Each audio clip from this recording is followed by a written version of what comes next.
shit. Real dumb shit. Yeah, Real dumb shit. Real dumb With your shit. boy Shunt and your boy Redacted. What's going on, peeps? It's your boy Shunt, and I'm here with my boy Redacted, and this is Real Dumb Shit Volume 2. Yeah, so currently on the top of sort of like the headlines, so we're just going to run them down. You know, you've got the James Cameron dissing Marvel, you've got a Venom trailer, Comcast trying to buy out Sky, Fahrenheit 451, a little bit about an old school film, and then, you know, what I would imagine as well, just to finish up things, perfect DC order. So, starting off top of the program, boom, bang, boom. James Cameron has beef with Marvel. What is his Avatar problem, bro? No, but I mean, on the real, like, what's his problem, bruv? He spent the most money ever on a film, and he has the audacity to diss friggin' superhero films. Like, if anything, like, he started it off, like with the Terminators, the Aliens, and all that stuff. You know, he done all these films. Now these people are coming out with these better versions of his films, because pretty much every film's the same. We'll cover that later, but, you know, Save the Cat, say Nizzy, innit?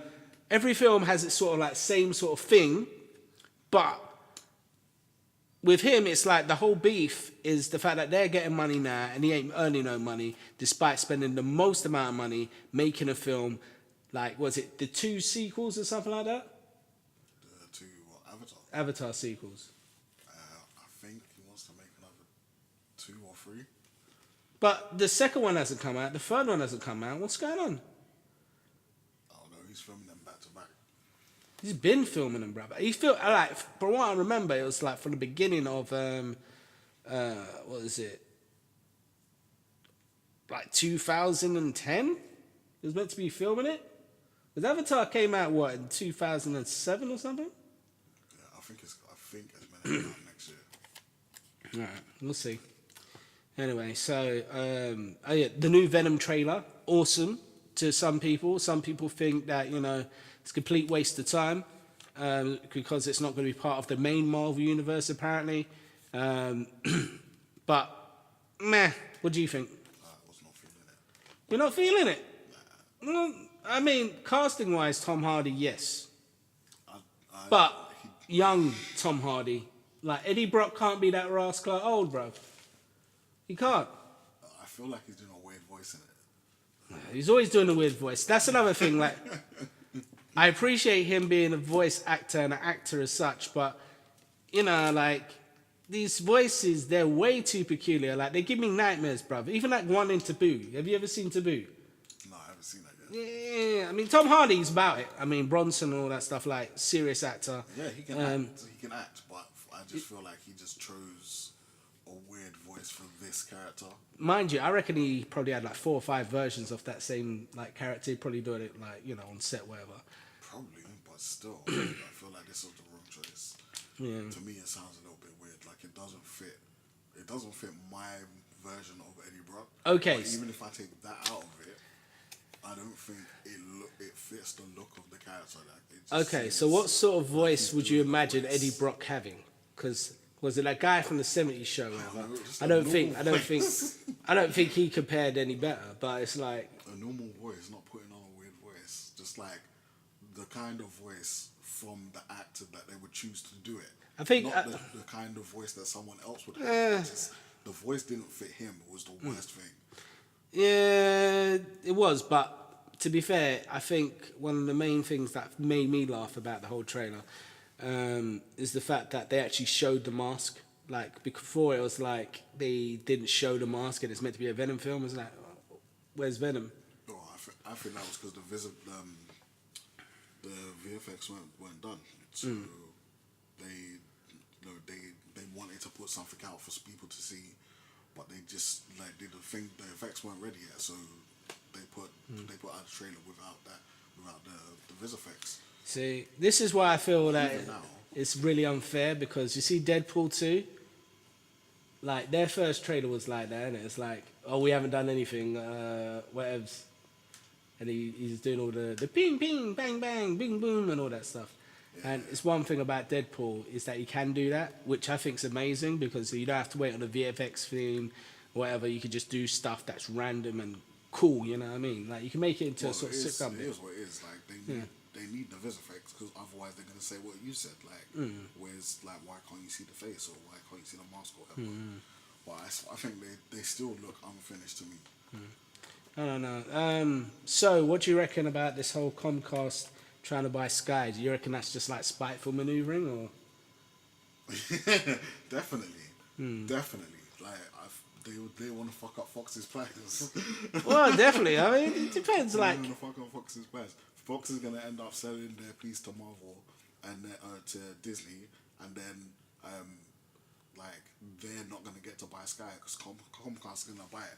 I reckon Comcast are trying to do it to stop Disney from getting the full blown cake. I reckon it's not so much a bitterness thing towards. How can I put it? It's not a bitterness thing towards Fox, if that makes sense. I think the main competitor in America is what, Disney.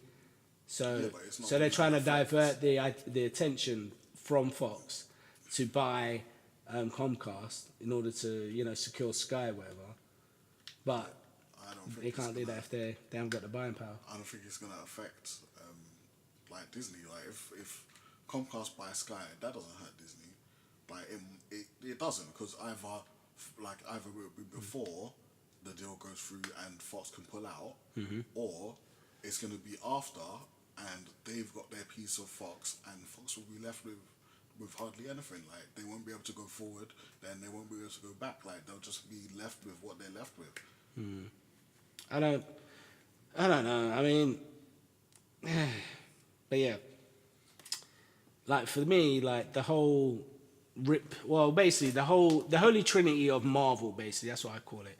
The pieces that are on Marvel, and the pieces that are with Fox, and the pieces that are with Sony.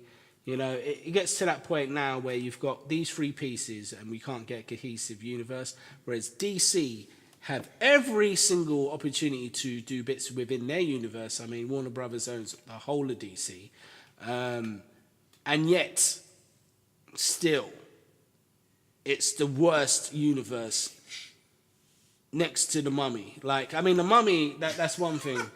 Now, I'm not going to ignore it because that is meant to be a universe film, and then you've got another one where it's meant to be encapsulating the Transformers you're saying? It's meant to be Transformers, G.I. Joe, this new Mask film, and I don't know, Visionaries maybe. I mean, Visionaries would be cool, but I don't know how that would link that. That would be mad. I can't remember if Visionaries was in there. There was something else though, but I can't remember what it is. It ain't going to be Centurions. I mean, Centurions would work. No, I think it was like Micronauts or some shit like that. Micronauts? I think so. Micro Machines? I mean, what was Micronauts again? Is that like just a toy from back in the day? Yeah, they had toys. Mad thing. But yeah, you've got that as well. So in regards to your perfect universe, for me anyway, with the DC thing, it's just going to be a case of like when they get it together, if they can get it together. Like, I mean, I'm going to give them like the perfect blueprint. You sound like you can give them relationship advice. Bruv, it is because like it's the worst thing about it is the stuff like the nearest thing I could imagine it to be, right, is if you're basically going over to your friend's house and he ain't beating his kids, and his kids all over the place, right? Yeah. Right, and then you're like, see where this goes. You're like, you feel to step in and just give him one quick cuff or something like that, so stop it, It's the same relationship I would say with the films. So it's like, yeah. It'll be amazing if you've done a Wonder Woman film. That would be great. But nobody wants to see her in World War I, bruv.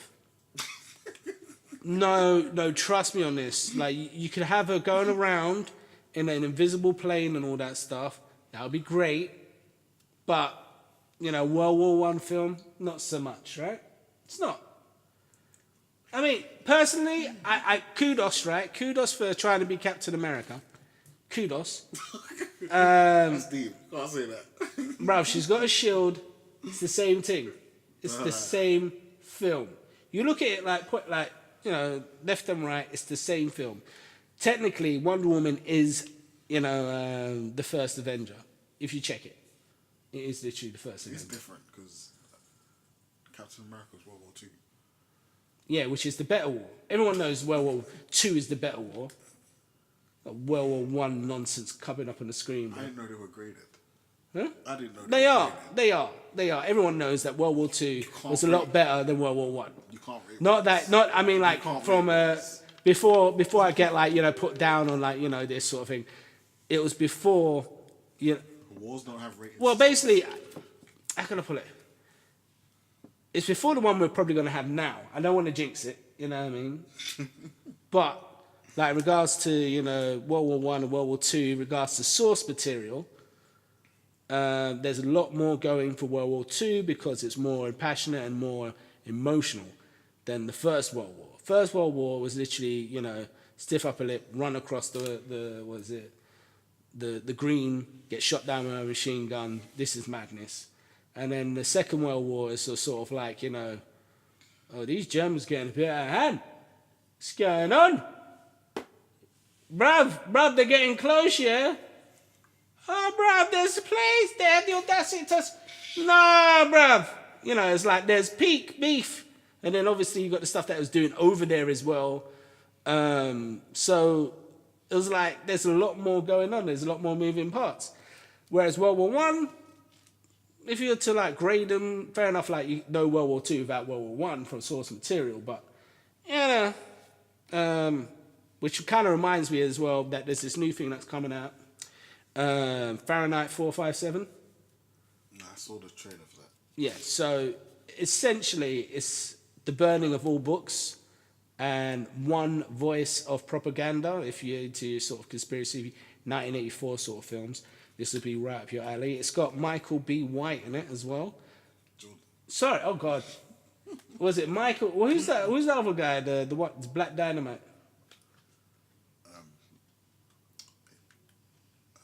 Michael J. White. Michael J. White. He's got a new film coming out as well. Has he? Yeah, it's like Black Dynamite, but in the Wild West. It's hella racist, but it looks hella fun as well. So I'm not made it up, bruv. It's oh God.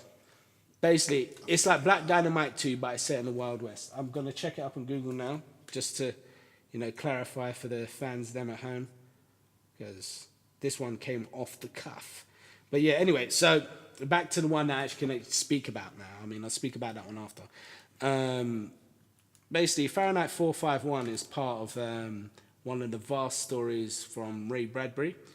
So Ray Bradbury sort of used to have a TV show when I was younger, and when I was younger, it was like the shit. That Steven Spielberg's Amazing Stories, if you ever remember that one, and Erie, Indiana. I used to watch all three of those sort of shows because they're all kind of similar. Every single show had pretty much different elements of it. Well, anyway, I digress. So, in regards to my trio of film things to watch on TV, Ray Bradbury used to come on Sci-Fi Channel, and it used to be crazy because it was every single episode was different. It was a different story, but apparently he's written so many books, and they were just cherry picking stories out. It weren't even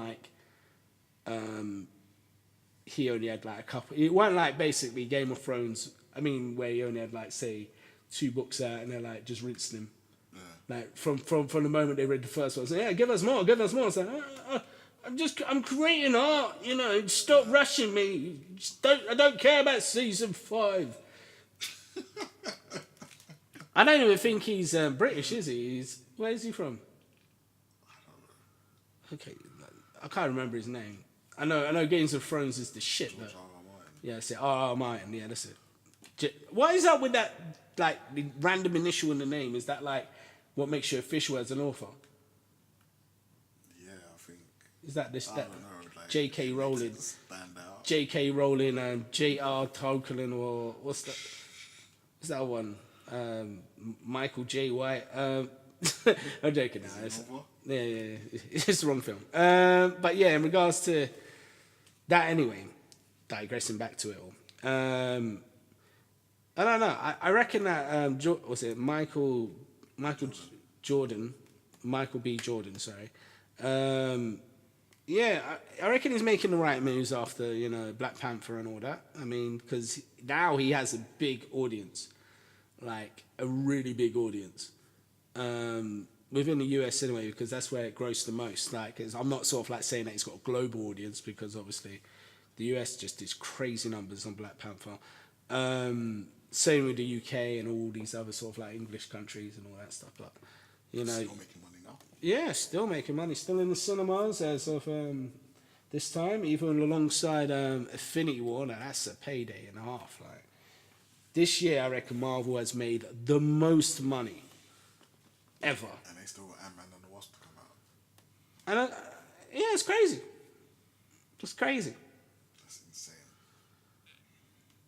Spread out money. That's madness. Anyway, so Swimming in it, like swimming, bro. So yeah, so the first thing I got anyway from the Fahrenheit 451 trailer, personally, is that it looks a lot like Equilibrium. Like, You did kind of give me that vibe. yeah, I mean, like, it's sort of like, don't have emotions, don't think, have you had your drops, etc., etc. Yeah. I think Equilibrium was kind of like based on Fahrenheit 451 by the looks of things. I mean, that's the only reason why they would do. Oh shit, yeah, maybe. Yeah, because it came out kind of after, was it Ray Bradbury died, sort of thing. That makes a lot of sense. Probably, yeah. So you got that. But yeah, Equilibrium, for me anyway, was the shit back in the day, bruv. Like, the shit is, I mean, like, for those that aren't in the know, I wasn't feeling it. oh, I used to love that film. I mean, like, I love the action in that film. Don't get it twisted, I'm more of an action film fan, so, you know. But in regards to sort of, Insane, but I didn't. I like the gun fu thing. No, I didn't. Huh? I didn't. I dislike all the bits you like. That's crazy. That's insane. Like, I mean, Christian Bale obviously has had worse films. I don't know. I think maybe I hyped it up in my brain too much because I expected it to be better. Yeah. I expected it to be better. I mean, it's got a lot of rewatch value. I mean, I reckon if you watch it, you watch it now, you'll be all right. I barely got through it the first time. Yeah, it's a lot. I know it's like I know a lot of people that like it, but it just didn't sit right with me. Like, the gun through, like, in principle, like, in theory, it sounds amazing, but it just wasn't. I mean, It wasn't that. I'm kind of confident as well that you, like, based on just this whole Christian Bale experience, that you probably like Terminator Salvation. Why? Because Why? it makes sense. Like, Why it's not? like you hate his worst work, or, you know what I mean? You like his worst work. I hate his worst work. Yeah. Yeah, but it's not like you're saying that I hate his best work. Yeah, I suppose. Like, Equilibrium is not his best work. Arguably. Exactly. Like, I'm well within my rights to dislike it. I don't care. Arguably. I All right, don't care. fine. All right. I mean, I'm not happy And the with thing that. is, no, I hold my hands up. I know it's weird. Like, I don't come across a lot of people that don't like it. But almost everyone I know likes it. Yeah, I mean, it's a kick-ass film. It's I like, just can't get into it. it's a kick-ass film, bro.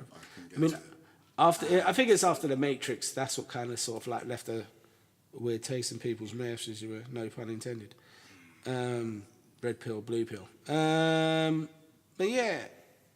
Nah, I think people like it. Like, it's not. It's just me. I just don't like it. Well, segue anyway. Terminator is meant to be getting a reboot soon. I say reboot, readjustant, redux. That's what they call it. Nah, I think this one's a proper reboot. No, but you've got Lyndall Hamilton in there. You've got Arnie. You've got. Yeah. So it's like a redux, I guess. It's not a reboot. Yeah, fucking. Yeah. So I mean, it all depends on how these characters are used, anyway. Yeah, maybe it continues from 2. Huh? And ignores Way after 2. Yeah, it's after 2, but it's as if like 3 and the other ones didn't happen. Okay. So it's just from that point. Occasionally ignoring all of that. It's fine. Just kind of diverging. Nice. I just keep on. Maybe that's the only thing that makes sense. Do you know what doesn't make sense? I mean, I love Arnie to bits, but why are they gonna always send the same Terminator, bruv? It's like, it doesn't make any damn sense, bruv. Because he knew him. He doesn't know him, bruv. It was weird though because he tried to kill him. Why would you send that? Exactly. It's like, it's traumatic. Of course he's gonna run. Yeah, it doesn't make no damn sense. Anyway, you've got that. I mean, although that did sell Terminator 2, because you're thinking, as a viewer, he's doing the right thing. He's running the fuck away, bruv. Yeah. No, yeah. You can't blame him for running away. Like a lot of times in films, you'll see someone trying to save someone and the person's running away from them because they think that they're the danger. But this, and you think those people are stupid, but this time, like, he done the right thing. He's supposed to run because his mom told him about them things, and like, you just run. It makes sense. Makes sense. So why send something that's gonna make you run? You know, that kind of reminds me of the time when we played last night. Or what was it? Last Call. You know that Xbox game with the live interaction thing. Oh yeah. Yeah, bruv. Like, if anybody's played that game anyway, or Late Shift, that's what it's called, Late Shift.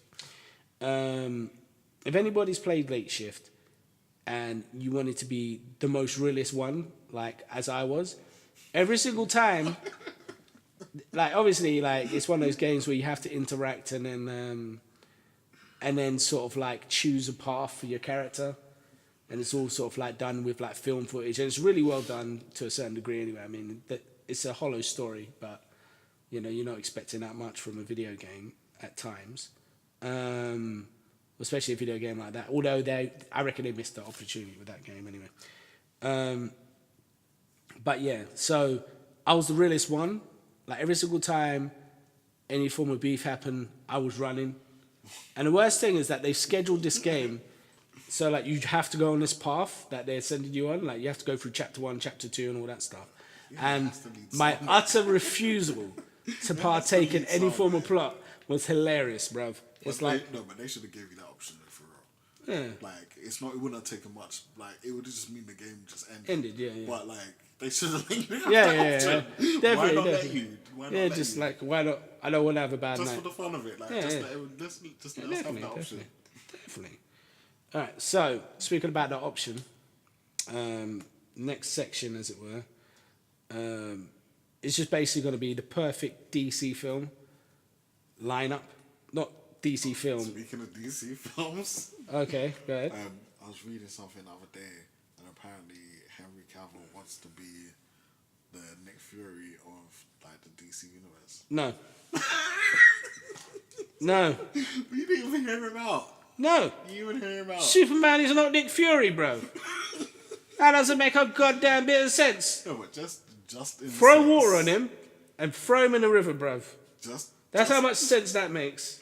No, just in the sense that he'll be in everyone's films. Not like he'll be like acting like Nick Fury. He'll just be in everyone's films. I don't see any point in Superman being in anyone's films because if Superman was about, realistically, your film would be over in 5 minutes. Man's trying to get paid. Yeah. I mean, so he's trying to... No, what you meant is that he's trying to be Robert Downey Jr. of that universe. I guess, but I don't think they said that in the article. Bruv, that Nick Fury thing just infuriates me, bruv. Like, I ain't even joking, bruv. There'd be no Avengers without Nick Fury. Yeah, they would. Nah. I mean, fair enough, he's the common denominator, but you would have had... They never that? would have mixed. Nah. They would have stayed separate. Thunderbolt. You would have had Thunderbolt instead of Nick Fury. And I reckon in some senses... Thunderbolt couldn't put that team together. Yeah, he put a better... He couldn't even hold on to Captain America by himself. Yeah. No. Well, Captain America's beef from him. He's only had one film with the Incredible Hulk. No, but I'm saying just in theory. Like, imagine a film, where like there's no Nick Fury and Thunderbolt Ross is running things, and so he's trying to. Wait, he turned up in a film recently, didn't he? Who? Thunderbolt. Yeah, he was in Age of Ultron. Is he? Age of Ultron? No, he's in Civil War. Oh yeah, he's at the end of Civil War, isn't it? No, he's the story in Civil War. I can't remember that. All I remember is that the fight was sick, bro. How do you not Thunderbolt? What? Huh? Thunderbolt Ross. Is that Yeah, what you're yeah. talking about? Yeah, is the Oh, whole... you mean the fight in Civil War? Yeah, that's it. That's all I can remember. Like, there's so much stuff to like remember The whole reason in. why they were fighting was the Thunderbolt Ross. He brought the Sokovia Accords. He slapped it on the desk and he was like, sign the thing or you can't be Avengers. And half of them said no. Like, that's the whole reason that they were fighting. How can you only remember the fight? Oh shit, guys! Yeah. Yeah. Yeah, I suppose. Oh, no, I man. think it's because it was so different from the comic book version. That's the whole entire thing. Because like the Segovia thing, like this is the whole entire thing about the DC universe and the Marvel universe that kind of pisses me off. Is that certain characters such as like the Xmen play vital roles within the comics of the Avengers and vice versa. So the Avengers typical lineup used to be what? Wolverine, Spider-Man, Captain America, Hulk. You know, so That's a recent incarnation. yeah, it's one of them. But I mean, like, you know, that was the whole thing about Avengers is like a showreel of the best of the best. No, but what Marvel has proven is they don't need the X-Men. Yes, it would be nice to have the X-Men. Like, I want the X-Men, but like they've done fine without them. No. Need them. They done amazing without them. It's a miracle what they pulled off. Yeah, I'll give you that. Like when they said that they were making an Iron Man movie, I was like, so fucking what? I didn't give a shit. Yeah. I didn't give a shit. I'm giving a shit now. Yeah, it's only because when I watched it, I was like, this is all right. Exactly. Pure shock and surprise and amazement on my face. And then I watched Incredible Hulk. I was like, raw! Like, this is like the first time I've ever seen, you know, See, people don't like that. another I think character it's underrated. from another thing in another thing that is similar to what the characters did before we've actually seen that person in a film. So, I mean, now it's commonplace. Yeah. But back then, that was just mind-blowing. That, I mean, like, you probably got the idea from Buffy. It's like a cliffhanger, in it. So just writing a character. I don't give a fuck. No, you can't do that with films. Why not? You don't put cliffhangers in films. No one does it. Okay, I'm gonna do it. Why don't we just have a simple sequel where we have them shaking hands and walking off into the sunset? No one wants to see that. But why would people watch the second one? I don't know, because they will have the same experience again, but with different people and a different time. Same, but different.